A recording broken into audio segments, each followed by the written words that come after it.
Բարի երեկո սիրելի հեռուստադիտողներ, սա է հեռուստաընկերության ուղիղ եթերում Ելույթի լույս հաղորդաշարի հերթական թողարկումն է։ Այսօր էլ մեր հաղորդումը ուղիղ եթերում է, գործում է հեռախոսակապ 222 47 305 43 հեռախոսահամարներով։ Հաղորդումը կրկին եթեր է հեռարձակվում Շիրակի թեմի առաջնորդարանի հովանավորչությամբ եւ առաջնորդի մասնակցությամբ։ Մեր հյուրն է Շիրակի թեմի առաջնորդ գերաշնորհ Տեր Միքայել եպիսկոպոս Աճապայան, թեև Սուրբ Ազանայր ձեզ ներկայացնելու կարիք բնավ չկա։ Աստված օգնական։ Աստված բարեբան։ Սուրբ Ազանայր, խնդրում եմ նախ պատմեք նախորդ երկու շաբաթում ձեր կողմից կատարած հովական այցերի մասին։ Հիմնական այցելությունը Գեղանիստ էր, Արտիգի տարածաշրջանի Գեղանիստ գյուղ, որ կա եկեղեցին կանգուն պահպանված է եւ պետք է ասել, որ իմանալով մեր այցի մասին գյուղապետը, գյուղապետարանը, համագյուղացիները զգալի աշխատանք կատարեցին եկեղեցին ավելի բարեկարգ տեսքի բերելու համար, տարածքը բարեկարգեցին, եկեղեցին մաքրեցին, խորանը շտկեցին եւ այլն, որի համար մեծ գոհունակություն ապրեցինք։ Եվ հովվական այցն էլ անցավ շատ բարձր մակարդակով ժողովրդի խորն մասնակցությամբ, այնպես որ շատ գոհ եւ Երեջանի Գեղանիստ այցելությամբ եւ շատ մխիթարական էր այս այցելությունը։ Գիտեք, ընդհանրապես տարբեր գյուղերում տարբեր ձևի են լինում, միտեղ մխիթարվում ես, միտեղ ավելի պակաս, բայց իրապես Գեղանիստ գյուղը շատ ինձ տպավորեց նախ աղանդավորների իսպառ բացակայությամբ եւ նաեւ ժողովրդի իրապես դրական մոտեցումով դեպի եկեղեցին, դեպի եկեղեցականը եւ դեպի Շիրակի թեմի առաջնորդը։ Դա շատ մխիթարական էր։ Երկրորդ մխիթարական երևույթը երեկ էր Լեռնակերտ գյուղում, երբ որ բազմիցս այցելել էի Լեռնակերտ, նաեւ անցած տարի հովվական այցով եղել էի եւ պատարակել էի Լեռնակերտի գյուղում, բայց դեռ շարունակում էին երբեմն բարբերաբար եկեղեցին օգտագործել որպես պահեստ, բայց այս անգամ նոր գյուղապետի երևի ջանքերով վերջնականապես եկեղեցին ազատվեց, մաքրվեց, բարեկարգվեց շրջակայքը, նոր դուռ տեղադրվեց եւ դեռ աշխատանքները շարունակվելու են, մնացած դռները նույնպես տեղավորելի, խորանը պատրաստելու եւ այլ ուղղությամբ եւ փաստորեն գյուղապետի խնդրանքով, որը իրապես իմ ցանկությունն է, որ այսպես լինեն գյուղերը, այսինքն իրենք նախաձեռնեն եւ իրենք մեզ հրավիրեն իրենց կողմից նախաձեռնությանը մասնակցելու, դրա համար շատ մխիթարական էր, որ լեռնակերտցիները մի տեսակ իրենց եկեղեցվո պաշտոնական բացումը կատարեցին, այն հաստատ նախանձախնդրությամբ եւ համոզումով, որ այլևս եկեղեցին պիտի գործածվի միայն որպես եկեղեցի եւ այլևս երբեք այն չպետք է վերածվի պահեստի, եթե նույնիսկ դռներ կամ լուսամուտներ չունի, դա որևէ մեկին առիթ պատճառ պիտի չընձեռի մտնելու համար եւ այն օգտագործելու այլ նպատակների համար։ Սուրբ Ազանայր, Գեղանիստ գյուղ կատարած ձեր հովական այցի մասին մենք ունենք ռեպորտաժ, առաջարկում եմ դիտել։ Օգոստոսի 3-ին Արտիքի շրջանի Գեղանիստ գյուղում Միքայել եպիսկոպոս Աճապայանը մատուցեց իր հերթական պատարակը։ Արտիքի շրջանի Գեղանիստ գյուղում ապրում է ավելի քան 1200 բնակիչ, հիմնական բնակիչները Տուրուբերան նահանգի Եղո գավառից գաղթել են Շարալեռան ստորոտ։ Գյուղը կազմավորվել է 1830 թվականին։ Օգոստոսի 3-ին նաև եկեղեցու վերաբացումն էր, որի կապակցությամբ գյուղացիները գարմորթեցին, հաց մատուցեցին հավաքվածներին։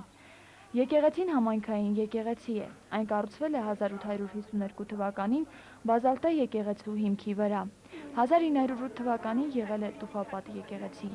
Այսօր եկեղեցին վերակառուցվել է իր նախկին տեսքով, ասեց գյուղանիստի գյուղապետ Արտավազդ Ավետիսյանը։ Պայմանավորվածություն կար թեմի առաջնորդարանի հետ օգոստոսի 3-ին պատարակ մատուցելու Գեղանիստ համայնքում աշխատանքները սկսել ենք մոտ 1 ամիս առաջ, տարածքի հարթեցում, բարեկարգում, իհարկե վերանորոգման աշխատանքները կշարունակվեն դեռ, կշարունակվեն եւ ավարտուն տեսք կստանա երևի տարվա վերջին։ Իր բակով, հարթեցված, բարեկարգված բակով եւ աշխատանքները ավարտված կլինեն։ Սակայն եկեղեցին դեռ լիովին վերակառուցված չէ եւ շինարարությունը ավարտին հասցնելու համար պահանջվում է 1 միլիոն 200 հազար դրամ։ Շինաշխատանքներին անհրաժեշտ գումար ձեռք բերելու համար աջակցելու է առաջնորդարանը, գյուղապետարանը, ինչպես նաև համայնքը, որը բավականին մեծ տեղ է զբաղեցնում այս գործում։ Շինարարությունը կսկսվի 10-15 օրից եւ կավարտվի մինչեւ հոկտեմբերի վերջ։ Օգոստոսի 3-ը մեծ օր էր Գյուղանիստի համայնքի համար։ Վերաբացվեց եկեղեցին, Միքայել էպիսկոպոս Աճապայանը մատուցեց Սուրբ Պատարագ, իր խոսքն ու ողջույնը հղելով հավատացյալներին։ Այսօր սիրելի գեղանիստիներ, եկել ենք այստեղ, ձեր այս եկեղեցում Սուրբ Պատարագ ենք մատուցում, որ երևի 70-80 տարի առաջ է վերջին պատարագը մատուցվել։ Եվ 70-80 տարի շարունակ մենք եւ դուք ուրացության ճանապարհն ենք բռնել։ Հեռացել եք մեր հորից, անարագությամբ ենք զբաղվել, մերժել ենք նրան։ Եվ այսօր հրավերի պահն է, որ Աստված ելել է իր կորուսյալ ոչխարը փնտրելու, որը հայ ժողովրդի զանազան հատվածներն են Հայաստանի տարբեր մասերում։ Եվ այսօր ցնծալու է Աստված, որովհետև տեսնում է, որ գեղանիստի բնակչության մի զգալի մաս Աստծո թնդրդուքի ճանապարհին է։ Ուզում է Աստծուն գտնել, ուզում է Աստծուն տեսնել, ուզում է Աստծուն զգալ, եւ դրա համար եկել է եկեղեցի։ Պատարագի վերջում եկեղեցու դիմաց առաջնորդարանի երիտասարդաց միության սաները անակնկալ մատուցեցին գեղանիստի բնակչությանը, ներկայացնելով իրենց բարային համարները, որով էլ ավարտվեց մեր ուխտագնացությունը Արթիկի շրջանի Գեղանիստ գյուղում։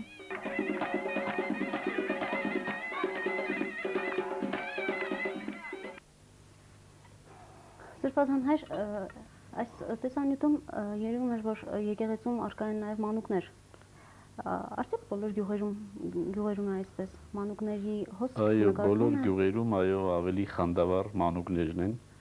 եւ մեր հույսն էլ հենց մանուկներն են, որովհետեւ ավակ սերունդը արդեն մի տեսակ իր հոգու մեջ որոշ քարացած պահեր ունի, որովհետեւ 70-ամյա, 80-ամյա ծերունիներն անգամ այդ կոմունիստական շրջանի ծնունդներ են, որոնք եկեղեցի պատարագ ժամ չեն տեսել եւ իրենց դժվար է 80 տարի անաստված ապրելուց հետո վերադարձնել դեպի եկեղեցի։ Մինչդեռ մանուկների մոտ ամեն ինչ դեռ սկսվում է եւ իրոք մանուկների մեջ կա նաեւ հետաքրքրությունը։ Եվ այդ հետաքրքրությունը կարող է ծնել հավատք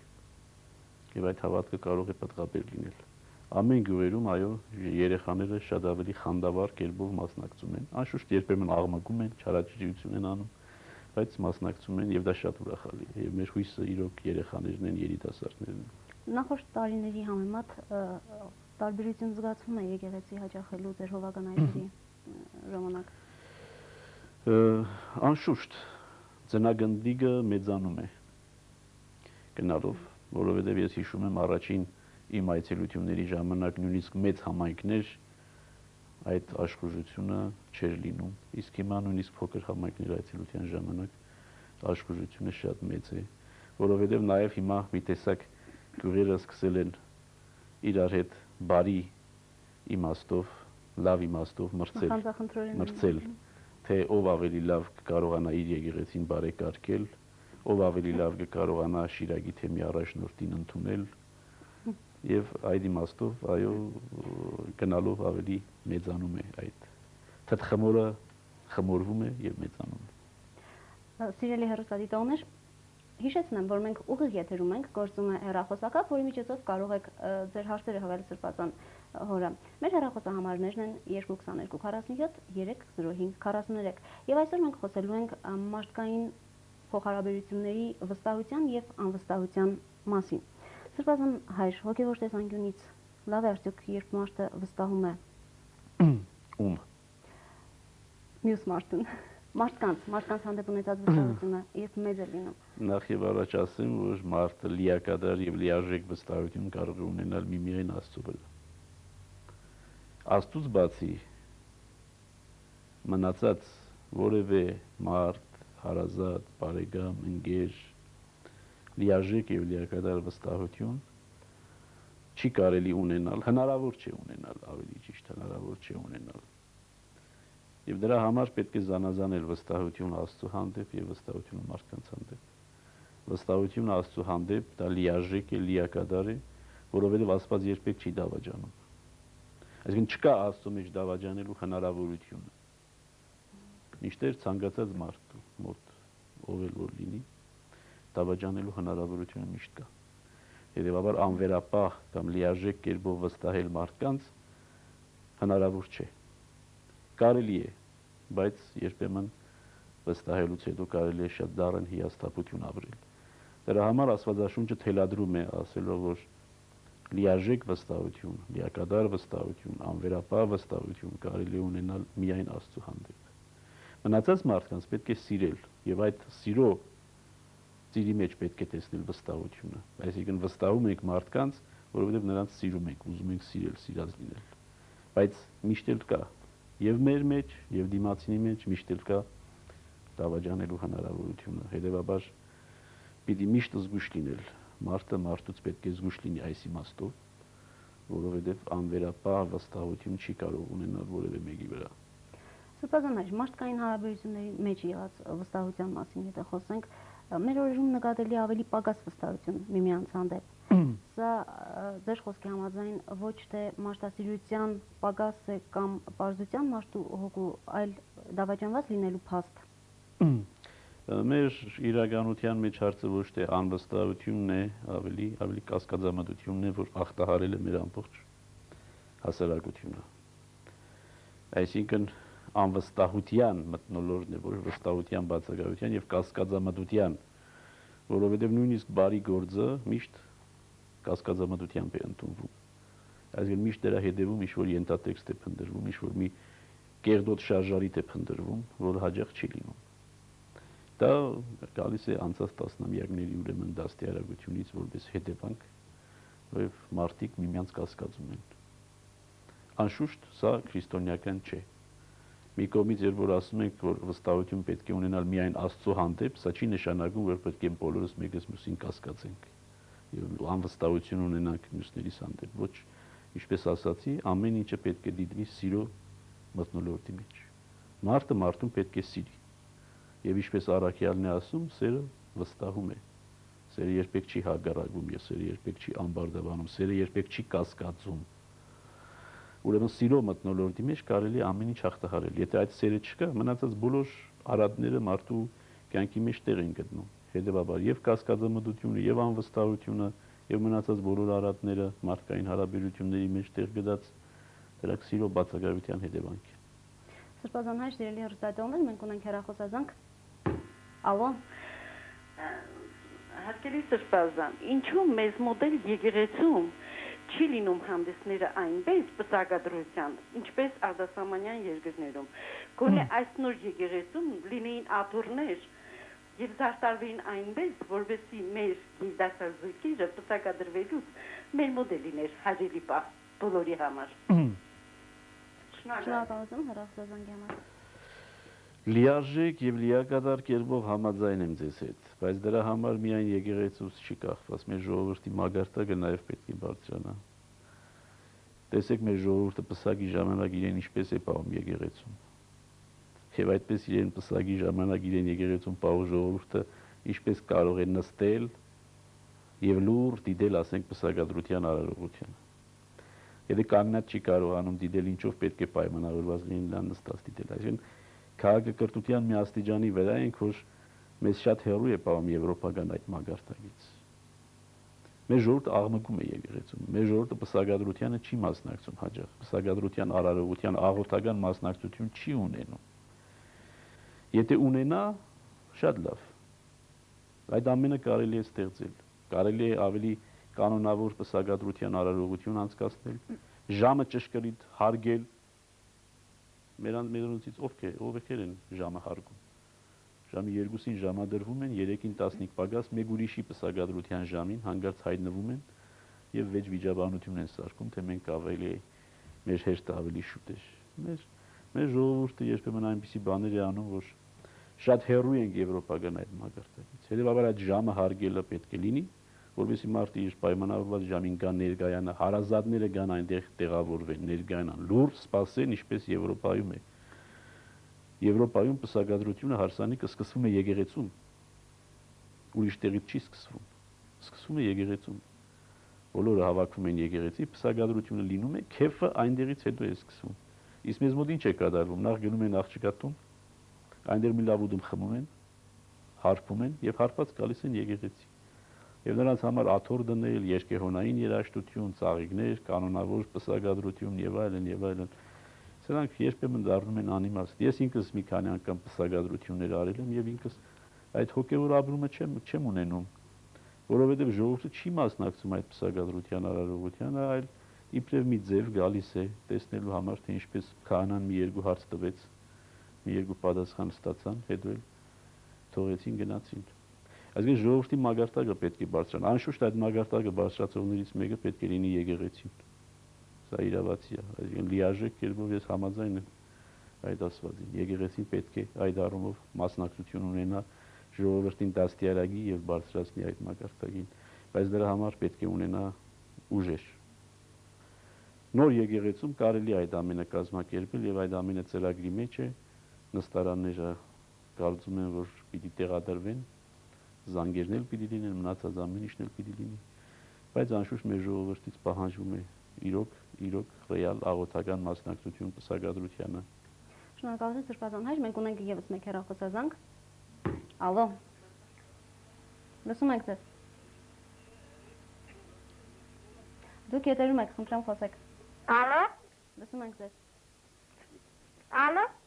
Դուք եթերում եք, կարող եք խոսել։ Աստվածօգնական Սրբազան հայր։ Աստված։ Մենք ուզում ենք շնորհակալություն հայտնել Թատևոսյան Պատկերն ընտանիքն է։ Երեխաներին ճամբար ուղարկելու հարցում։ Եվ եթե կարելի է մեկ հատ հարց։ Խնդրեմ։ Ես կարող եք այցելել Ղուգասյան։ Շնորհակալություն հեռախոսազանգի համար։ Ղուգասյան ես բարբերաբար այցելում եմ։ Եվ վերջին անգամ հուլիսի 29-ին էր այցելեցի եւ Հյուսիսային շրջան, Բավրա եւ Ղուգասյան, Աշոտ բարբերաբար այցելում եմ նամանավանդ հիմա որ եկեղեցու շինարարությունը վերակառուցումը ընթացքի մեջ է, բնականաբար բարբերաբար պետք է այցելեմ եւ հետեւեմ շինարարության ընթացքին։ Երբ որ շինարարությունը ավարտվի, բնականաբար եկեղեցու բացումը պիտի անենք, օծումը պիտի անենք մեծ շուկով, որովհետեւ իրոք դա մեծ իրադարձություն է։ Դա մեծ իրադարձություն է հյուսիսային այդ շրջանում, որտեղ եկեղեցիներ այդ իմաստով չեն եղել, չկային, այսօր ունենալ եկեղեցի դա մեծ գործ է եւ դրա համար մեծ ուրախությունը պետք է ունենանք Աշոտսկում ուրեմն կործանված, խոնարհված եկեղեցին վերակառուցված տեսնելու եւ օծումը կատարելու։ Եվս մեկ հեռախոսազանգ կա այս բանին մեր եթերում։ Ալո։ Ալո։ Լսում ենք ձեզ։ Ուրեմն այսպես, հարգելի Սրբազան, ես ձեզ մի հարցով եմ ուզում դիմել։ Քաղաքում սնկերի պես աճում են աղանդավորների կազմակերպված խմբերը, որոնք տարեվերջական անվան տակ անվճար ծառայություն են մատուցում։ Մեր երեխաներին եւ ծնողները սոցիալական մեր պայմաններից դժվար լինելով իրանց երեխաներին բաժ այցեր են տալիս։ Ես ուզում եմ իմանալ, ինչ է լինելու այդ անունով երեխաների ճակատագիրը, որոնք դաստիարակում են Եհովանի վկաների եւ այլ աղանդավորական խմբերի իրանց ազդեցության ներքո։ Շնորհակալություն։ Շնորհակալություն։ Հարցը միշտ շոշափվող հարցերից է։ Այսօր երկու առումով եմ ուզում պատասխանել այս հարցին։ Նախ ես չեմ վախենում աղանդավորական որևէ շարժումից, հարուստ թե աղքատ։ Դա բազմիցս ասել եմ եւ բազմիցս կրկնել եմ։ Մեր հավատքը զանազան ծանր փորձությունների միջով անցել է, այդ թվում նաեւ ստալինյան բռնապետության եւ ռեպրեսիաների բողով է անցել եւ հաղթանակող է դուրս եկել։ Հետևաբար այս ողորմելի աղանդավորական այդ լիդերները քիչ պիտի անեն մեր ժողովրդին։ Եվ ես չեմ հավատում, որ որևէ մեկը փողի միջոցով կարող է աղանդավոր դառնալ։ Եվ եթե կան մեր ժողովրդի զավակների մեջ մարդիկ, որոնք կարող են փողով աղանդավոր դառնալ, ապա ես չեմ ուզենան այդ մարդկանց տեսնել հայ առաքելական եկեղեցու հավատացյալների մեջ։ Ես հայ առաքելական եկեղեցու զավակ եմ Եվ հայ առաքելական եկեղեցում չեմ նրա պատճառով, որ այնտեղից աշխատավարձ եմ ստանում։ Այլ առաքելական եկեղեցում եմ այն պատճառով, որ դա իմ ինքնության մի մասն է։ Ես հայ չեմ առանց հայ առաքելական եկեղեցու, ես քրիստոնյա չեմ առանց հայ առաքելական եկեղեցու, ես մարդ չեմ առանց հայ առաքելական եկեղեցու։ Սա իմ ինքնության մի մասն է, ոչ թե իմ շահի մի մասը։ Ես շահադիտական նպատակով չեմ եկեղեցու։ Եվ որևէ մեկ եթե շահադիտական նպատակով աղանդավոր է դառնում, այդ մարդուն ես չեմ ուզենա տեսնել հայ առաքելական եկեղեցու հավատացյալների շարքերում։ Պետք չունեմ այդպիսի մարդու, որը կարող է ծախվել։ Ինչ վերաբերում է երկրորդ դիտարկմանը, երեխաները պետության հարստությունն են։ Պետությունը ամեն անգամ հայտարարում է, որ երեխաները իր հարստությունն են։ Եվ պետությունը պետք է խնամք տանի երեխաների համար, որպեսզի երեխաները զերծ մնան աղանդավոր ծնողների ազդեցության տակ ընկնելուց։ Եկեղեցին չունի այն լծակները, որպեսզի կարողանա այդ իմաստով թափանցել ընտանիք եւ կարողանա զերծ պահել երեխային աղանդավորական շարժման տակ ընկնելուց։ Այդ գործը կարող է անել պետությունը, որովհետեւ նա պետություն է, իշխանություն է, տերություն է։ Եկեղեցին այդ ֆունկցիան չունի եւ այդ գործառույթը չունի։ Հետևաբար պետությունը վերջիվերջո պետք է զգաստանա։ Մենք բազմիցս այդ մասին ասում ենք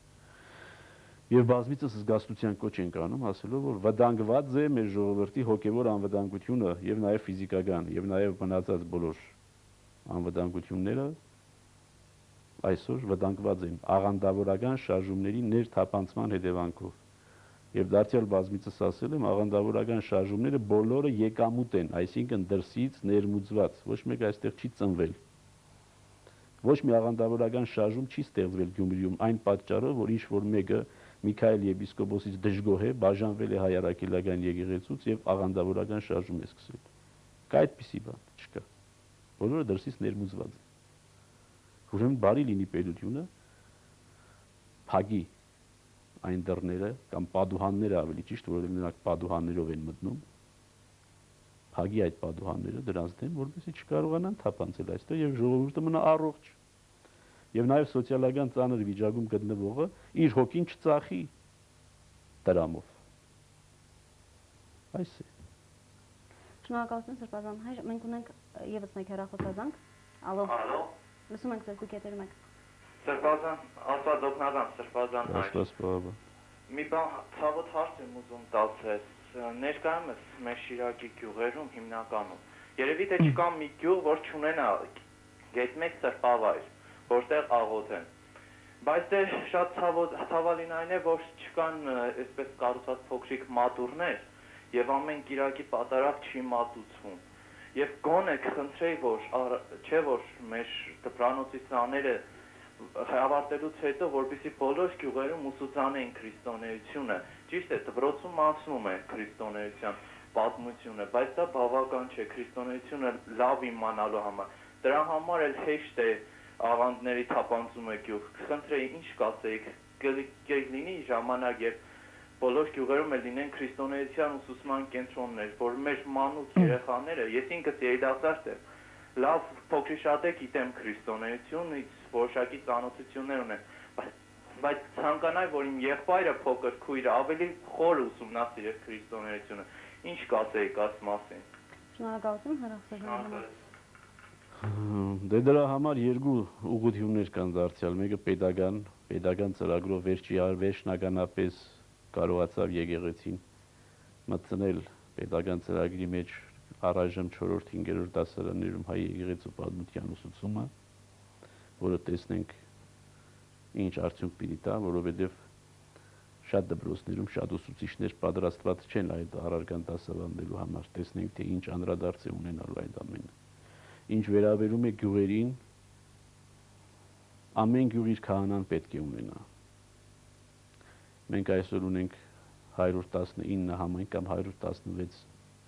գյուղական համայնք, 3 քաղաքային քաղաքները ավելի թվով ավելի քահանաներ պետք է ունենան բնականաբար, ամեն գյուղ իր քահանան պետք է ունենա։ Իսկ ամեն գյուղ իր քահանան կարող է ունենալ, երբ որ ամեն գյուղից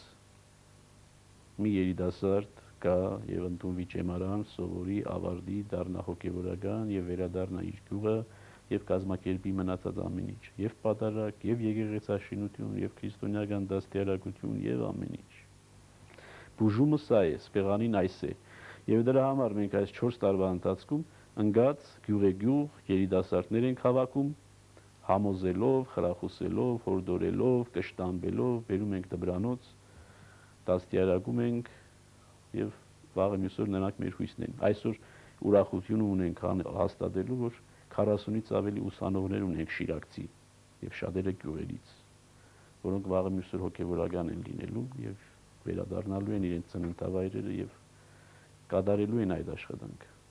Շնորհակալություն Սրբազան հայր հարցերին պատասխանելու համար, սա մեր վերջին հեռախոսազանգն էր եւ Սրբազան հայր ամփոփելով այսօրվա մեր թեման վստահությունը մարդկանց հանդեպ։ Խնդրում ասացեք, կորցրած վստահությունը մարդկության հանդեպ ինչպես կարելի է վերականգնել։ Չպետք չէ կորցնել վստահությունը մարդկության հանդեպ, նախ պետք չէ ունենալ այդպիսի վստահություն մարդկության հանդեպ, որպեսզի կորցնես, որպեսզի հետո վերագտնես։ Ես դարձյալ ասում եմ եւ կրկնում եմ, մարդ-մարդ հարաբերությունը պետք է սիրո հարաբերություն լինի։ Եվ մնացած բոլորը բխում է դրանից։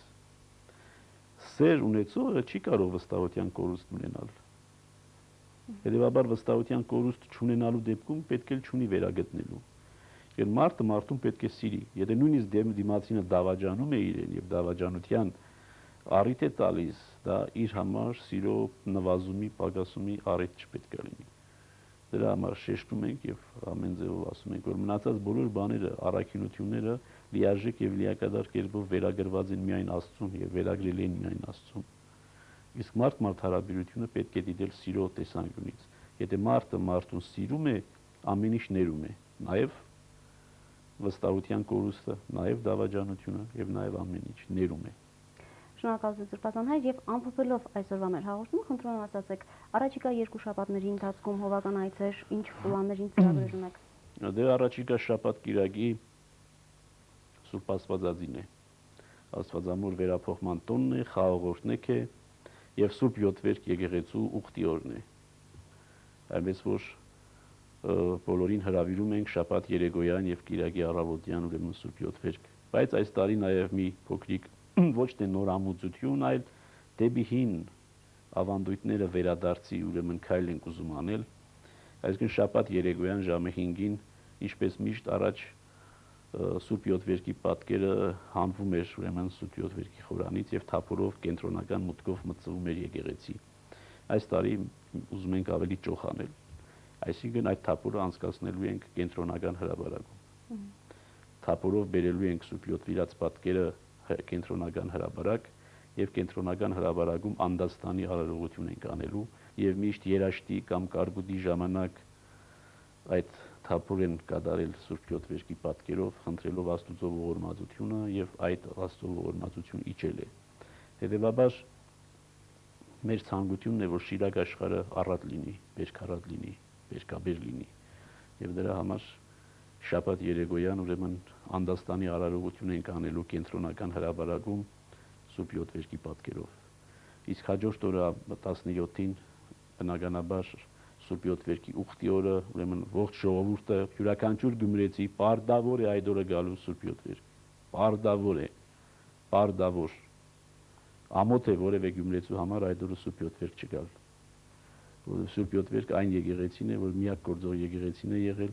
միակ օրհնություն բաշխող եկեղեցին է եղել Գյումրեցում եւ Գյումրեցին իրավունք չունի այդ ուխտի օրը եկեղեցի չգալու։ Եվ ուրեմն ամսու 17-ին